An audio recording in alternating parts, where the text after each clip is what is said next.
to sexily slide down to every second note. So it should be.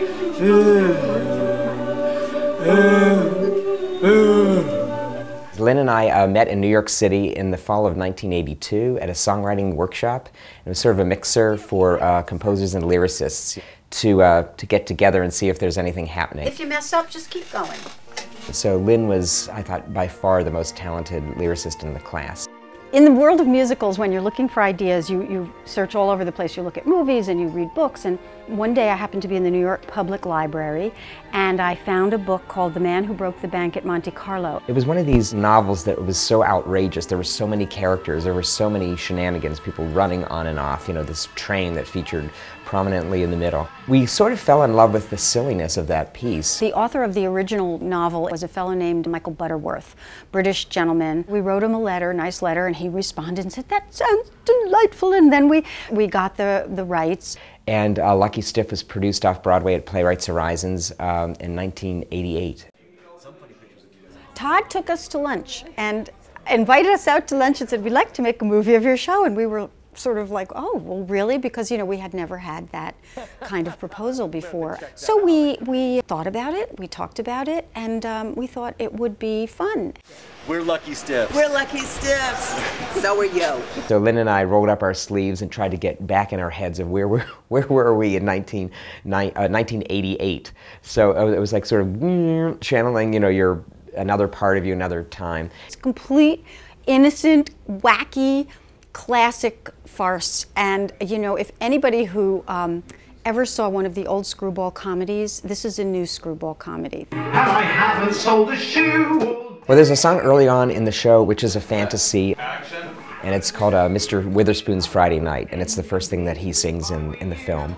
And basically, he's imagining all of these places that other people are going, and he's a shoe salesman, so he sort of lives his fantasies through shoes, which is sort of kind of charming yet pathetic. And then it goes into a full-out fantasy sequence, which was the idea of Christopher Ashley, our director. He said, "Why don't we go?" And it could be this like Brigitte Bardot kind of thing with these babes on the beach and what it meant to be cool at that time. And so obviously, just riffing on that and how he might see himself, you know, being cool, being this debonair James Bond type, you know, when in fact he's from East Grinstead, England. So in the studio, we had all of these string sections, wonderful new orchestrations by Michael Starobin. I think we need to start that forte. Oh my God, it was so fabulous. The tracks were so beautiful, and our music supervisor, Todd Cooper, was amazing. He is meticulous, and his taste and his ear are so honed.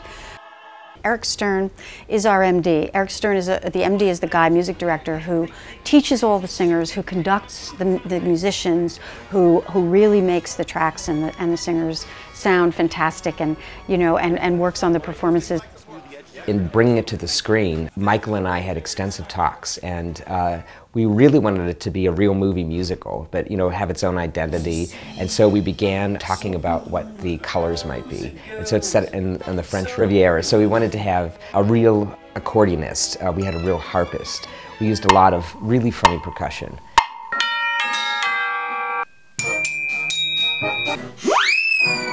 And then, of course, at a certain point, there's a nightmare. You have to have a nightmare in a classic musical farce. And Uncle, the dead uncle, gets to dance. He gets out of the chair and does a tap dance or a kind of wild, eccentric dance. And it's a wonderful star turn for an actor who has just sat still, basically, for the whole movie. But what if? We felt that we needed a new opening number as well. It is a song called Lucky Stiff, and it really sets up in a very subtle, shoe-oriented way the idea of these characters set in motion. Chris thought putting the shoes all through the movie would be like a really fun thing and a subtle thing, and also it's a directorial visual thing, because you know, he can like literally zoom in on a pair of shoes where, you know, on the stage, you know, you're getting the full picture. You know, on the stage there's no close-up, and I thought it should be like a jaunty kind of walking beat. So I thought, you know, maybe it should be like the missing track from Sgt. Pepper. So once I came upon that, Chris said, "Oh, that's a great notion." So we just sort of, I was going to say ran with it, but it's a strolling number, so we sort of strolled with it, and this tune came out, and I think it's really charming. You lucky stiff. The name of the city.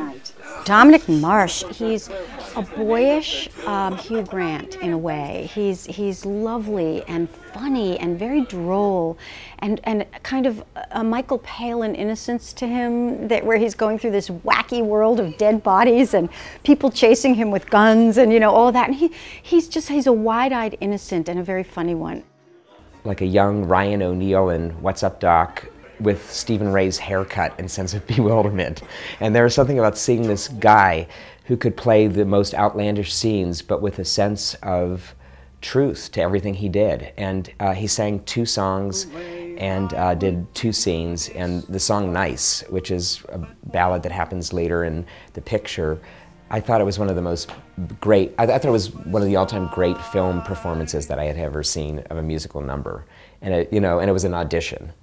Annabelle in our film is Nikki James, and she's a young actress who I've admired for years, and she was just in The Book of Mormon on Broadway and won the Tony Award for her role. She is a brilliant comedian, brilliant singer. Kind of zany physicality, but at the same time she's a really truthful actress.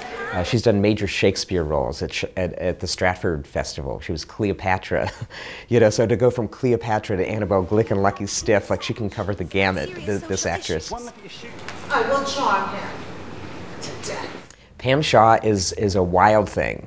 She is just fun, and she is full of so many different colors, and they change quickly, like a chameleon. This woman is a big blonde fireball who kind of strides into the room and takes you by surprise. As the character, she sort of, she breaks your heart in a way, because she's so driven and crazy with the blonde hair and the gun, and she's just hilarious.